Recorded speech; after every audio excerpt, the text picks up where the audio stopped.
All right, all right. As you probably can hear, it's raining here in Turin for the Eurovision Song Contest 2022. We are live. This is Mario Acampa for our last press conference of today, but don't worry because tomorrow we will be back. So, at 19 years old, she realized she really wanted to do music full time. She went to LA and then back to Portugal, and now she's here. Please welcome to Maro.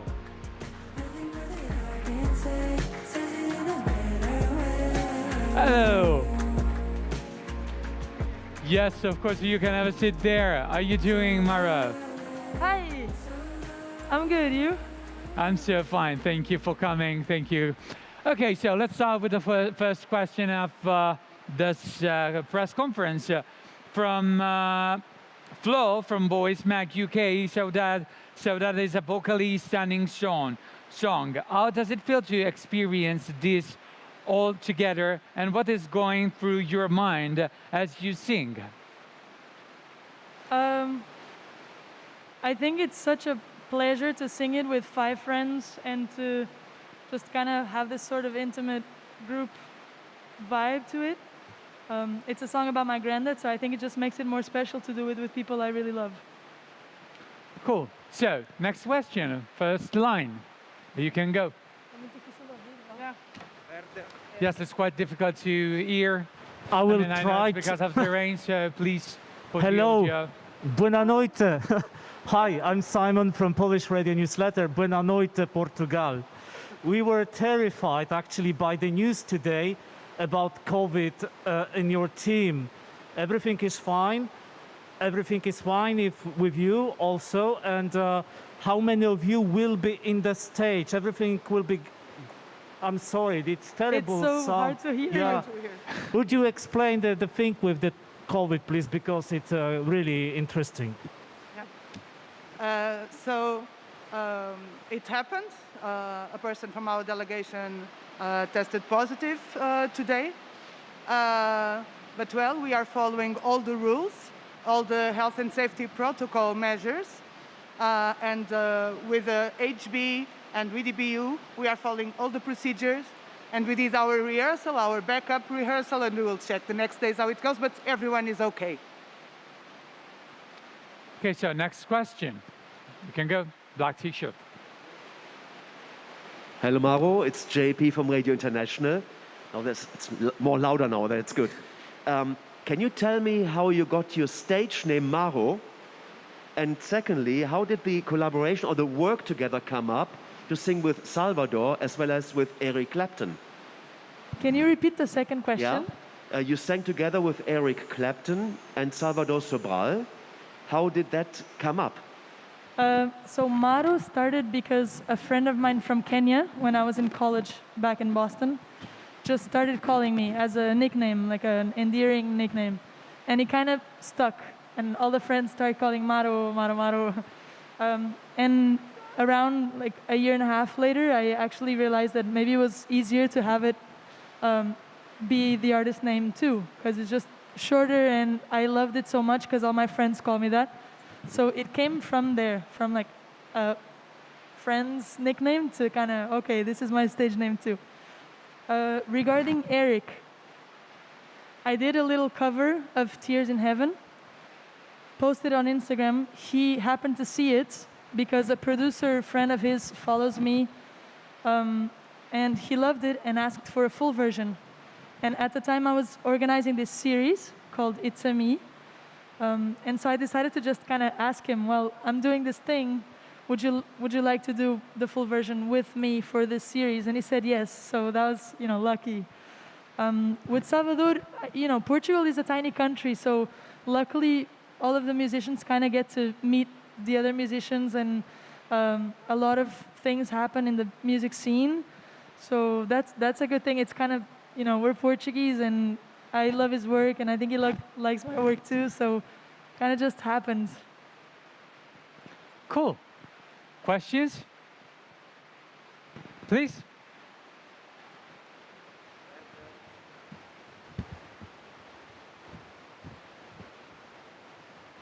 Hi, I'm Stefan Gorkum from ESC Daily. Your song, if I understand it correctly, is about the beauty and the specialness of Portuguese language, right? This word that you cannot translate in any other language. Why then is half your song not in Portuguese but in English? Well, I think it kind of just came out that way. I wrote it with my best friend that is American. He also did my next album with me, the whole thing. We write a lot together. And we obviously work in English, even though he's learning Portuguese. So maybe next album we're going to do it all in Portuguese, who knows. And it just came out naturally to start writing the song in English. I wasn't thinking of the word saudade at all. And then I started writing about my granddad. And then when I got to the chorus, I was kind of like, oh, that's the only thing I really want to say. And so then that kind of happened and brought a whole verse in Portuguese after that, because then suddenly after saudade, I actually wanted to say what I had to say in Portuguese. So it wasn't thought out. It kind of just happened that way, and I left it. But I don't know, it's a bit random. I don't know why. I just kind of decided to respect the way it came out. Thank you. Yeah. Thank you for your question. So let's move on with the next question. Okay, so I'll go to the digital press room. Bernardo, from website eFestival PT, COVID-19 issue aside, do you feel that today's rehearsal was close to perfect? Well, actually, the rehearsal went really well. So I think we can say we are happy with it, really. Yeah, it's not what we hoped to be, in the sense of, like, obviously we're lacking a singer, and obviously she's as special as all the others, and it would have been better. But I think for what happened, we're really lucky to have gotten something that we're all still very proud of and happy with. Okay, next question. You can come.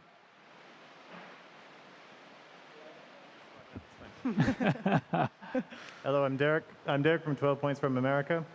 I'm curious, you came into music later in life, but you went into the Berklee College of Music. Were you doing music in your spare time? Did you have a really good demo that got you in there? Or how'd that come about? Like, how did I? Sorry, I can't. Oh, sorry, yeah. But how did I went into music? That's the question. How did you get into Berklee when you kind of came into music a little bit later? Gotcha. So my mom's a music teacher, and she. Wow. Oh, that's It's so raining outside. It's raining. I just want to so remember cool. it too. I want to go see it. My mom's a music teacher, and so she put us all. I have two other siblings, a sister and a brother, and we all studied piano since we were 4. Just kind of because it's good for kids to learn music, and so not because we had to do anything with it. It was just good for us. And only later, when I was 19, I realized that, because I thought I wanted to do biology my whole life. And so, well, besides others, like a tattoo artist and other things, but never music. And at 19, I actually realized, like, wait, I really, really want to do music. So that's when I found out about Berklee, and I applied, and then they answered saying I had an audition like 2 weeks later in Paris. I was kind of like, oh, Mom, maybe I'm going to try and do this. And it kind of just, then I got in scholarship, and I kind of never looked back. But it was very, even though I studied my whole life, it was very out of the blue, the decision to pursue it full time. Yeah. Okay, so next question. Please, you can come. Hello, Maro. Hello, Maro. It's JP again from Radio International. What actually was it that triggered you to enter Festival de Canção in Portugal? I had been invited, actually, a few times, like a few years before I just accepted. And it never worked out because of timing, or, because I also don't really live in Portugal. Usually I'm in the States. And this time around, it was going to work.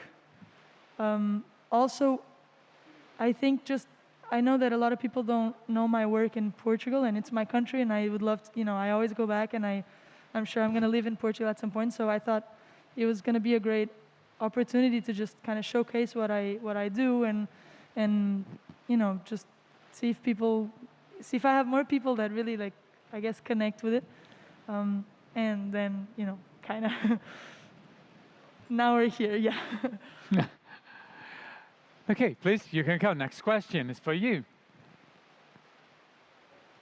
Yes, perfect. Work. Perfect. I'm short, so. Hi, Maro. Emilia Giacometti from Eurovision Croatia. First of all, I love your song this year. This is my favorite. So there is a really magical one of your performances in the church. How did you came up with that idea with your friends and surrounded in that acoustic? Actually, the day I wrote it, I immediately had, because luckily I get to call those people my friends. They're all my friends from Barcelona, and so the day I wrote it with Blanda back in Brazil, I remember telling him like, oh, I have this like I really want to do a version with my friends from Barcelona and more on the flamenco side because it's gonna sound gorgeous. And that's kind of what happened. We didn't do it for the official Eurovision song because, first of all, I think the acoustics in the guitar and everything, it's a matter of not having a click and not having to do it perfect. There's some sort of like feel to it. And then also we stretched it a bit, so there's parts that I would love to repeat and everything, but we can't do it because there's 3 minutes. So it just became an idea of like, okay, well, I'm still gonna do it and just keep it as like a YouTube version for whoever wants to listen to it. Okay, thank you. Thank you. You for your question. Next question. Sorry. Okay, I'm gonna one over there. You can come afterwards. Sorry, I didn't see you. Hey, Okay. lindo. Okay, perfect. Olá, Maru. Hello. Hello, my name is Pedro. I'm from the Eurovision World website. So, you perform this song a lot in your tours alone, but Show la Canção and Eurovision you are together. What are the main differences of performing this song with people around you and alone? Oh, it's so different. It's so different. I think this song, I mean, obviously, you can always sing any song by yourself, but I think this song really is meant to be sung with other people. At least for me, it just kind of like elevates it, so much. So it was really different, really. Like the final performance in the Portugal festival was exactly what I wanted. And the semifinal was kind of like, okay, I'm gonna go sing my song and see if people like it, and then if they do, I'm gonna bring the choir, But definitely, for me, definitely more meaningful to sing it with friends. Good, thank you. Thank you for your question.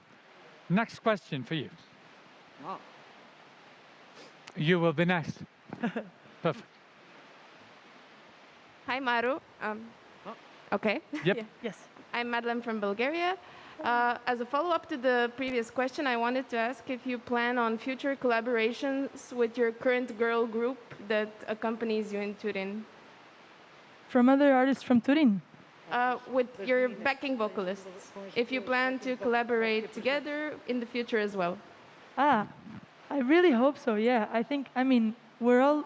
we were already really good friends, but I think this trip is proving it so much that it's showing that we actually really get along so much that I think for sure music is gonna come out of it. Yeah. Cool.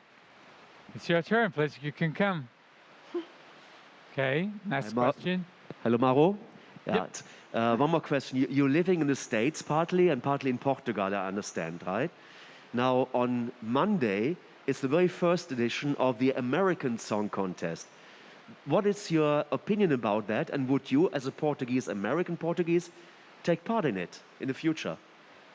Well, I live in the States, but I still feel 300% Portuguese. I think in 20 years, if I would live there for 20 years, every American's going to be like, oh, she's for sure Portuguese, But I think it's awesome that they're doing that, and it's just one more channel, not channel, I think we say that in Portuguese, but like a space where you can... Platform, yeah. A platform, exactly, where you can see, again, a bunch of incredible artists that maybe you wouldn't find out as early or something, and I think it's great. We'll see what they do with it, but Eurovision is amazing, so I think it's cool that they have some sort of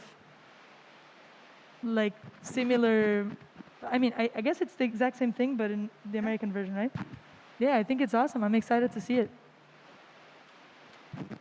Okay, we got time for a few questions. Please come. Okay. I had a question. So in the song, you talk about how you have a feeling you can't express in English, but there's a word for it in Portuguese. When you're writing music, do you think more in English or more in Portuguese, or is there kind of that collaboration typically? I think it depends a lot on where I'm living or who I'm working with, but usually where I'm living really changes it. So when I'm in LA, for example, it's always English, English, English. So it's so much more natural to just write in English, not because I have to, but just because I'm dreaming in English at that point because I'm there. A good example is, for example, in 2020 I lived for 5 months in Brazil, and suddenly all of my songs throughout that time are still in Portuguese, but in Brazilian Portuguese. It's like, whoa, okay, I'm really like, how do you say, like when something shapes you, I guess, but influenced by my surroundings. So I think it's more that than specifically like, oh, now I'm gonna try and write in this language. It's kind of what is happening in my head at the moment. It's organic. Yeah, very organic. Yeah. Okay, one question from the virtual press room. Europhile Australia. Tell us about your musical family, your grandmother and your mother. Well, they're awesome. My mom is my grandma is a piano teacher, and my mom teaches at the main music university in Lisbon, like year training and all this. She teaches a bunch of different courses that I kind of don't even know how to name, but yeah, just like big references. Yeah. Okay, last question, please. You can come. Just the last one. Now it's better with the sound. If you are so open to the world, US, Brazil, and so on, I'm sure that you are listening to the world music as well. Could you tell us something about your favorite singers? Because I know that Portuguese actually are the main world music singers in the world. Wait, Portuguese are what? The main. I mean, you can name some Portuguese singers as the top singers in this genre. Did you hear? No. Podes nomear alguns portugueses como top singers no world music. Okay, to name some Portuguese singers as some of the best singers. That was the question, no? Yeah, about your favorite singers. From Portugal? Yeah. Or from the world? And both. Okay. Oh, there's so many. I mean, in Portugal we have such a strong music scene at this point.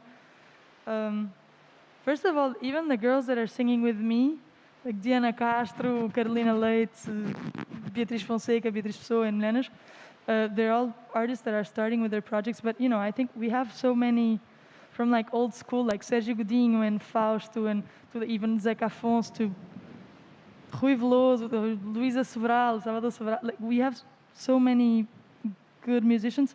And then I think from world music, maybe if I could choose like a top, for me, there's an artist called Hajeri from Madagascar, that he really is like, just from, the way he sings, but the way he plays and how everything is produced, for me, it's really like top music. So maybe Hajeri would be a good name.